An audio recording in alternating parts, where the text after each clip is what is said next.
রুমি জনপ্রিয় OTT platform হইচইতে release পেয়েছে বহুল প্রতীক্ষিত সিরিজ রুমি।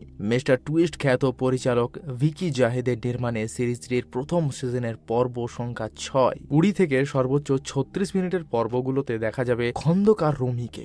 একজন অন্ধ অফিসার রুমি তার খ্বাবের সাথে বাস্তবতাকে মিলিয়ে কেস সমাধান করেন। তবে খ্বাবের বিষয়টি পুরোপুরিভাবে স্ক্রিনে আসবে রুমির দুর্ঘটনার পরে। দুর্ঘটনায় রুমি তার চোখের আলো হারিয়ে ফেলে। রুমির মা ছাদ থেকে পড়ে গিয়ে খুব বীভৎসভাবে মৃত্যুবরণ করেন। মায়ের মৃত্যু নিয়ে রুমি অনেক ইনভেস্টিগেশন করেন, কিন্তু ফলাফল তেমন আশানুরূপ হয় না। রুমির স্বপ্নে একটি মেয়ে আসে, যেটার কথা আমরা ট্রেলারে জানতে পেরেছিলাম।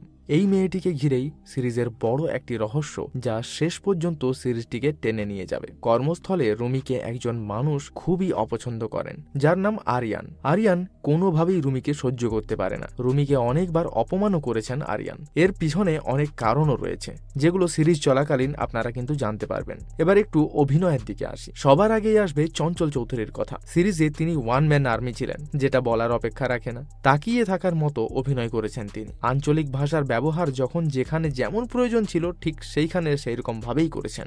রুমির বাড়ির সকল কাজ করতেন তরিকুল নামের একজন ছেলে। চোখ চলে যাবার পর ছেলেটি রুমির চোখ হিসেবেই কাজ করত। এই চরিত্রে অভিনয় করেছেন আব্দুল্লাহ আল সেন্টু। রিকিতা নন্দিনী শিমুর এশা চরিত্রটিও দুর্দান্ত লেগেছে, বিশেষ করে যখন রুমির সাথে তাকে দেখা যেত তখন। আব্দুর নূর সজল, শাহাদাত হোসেন, দীপা খন্দকার, মাসুদ রেজওয়ান সহ বাকিরাও চরিত্রে কিন্তু দারুণ অভিনয় করেছেন।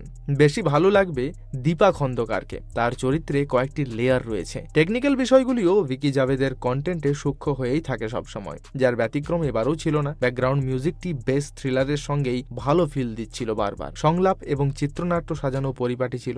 স্লো মনে হয়নি কোনো জায়গায়। তবে কেন যেন কিছু কিছু জিনিস সহজেই ধরে ফেলা যাচ্ছিল। সেগুলোকে আরো একটু রহস্যময় করলে ব্যাপারটা ভালো হতো, দেখতেও বেশি ভালো লাগতো। সিরিজটি আমার কাছে মোটামুটি ভালোই লেগেছে। যারা দেখবেন আশা করি ভালোই লাগবে।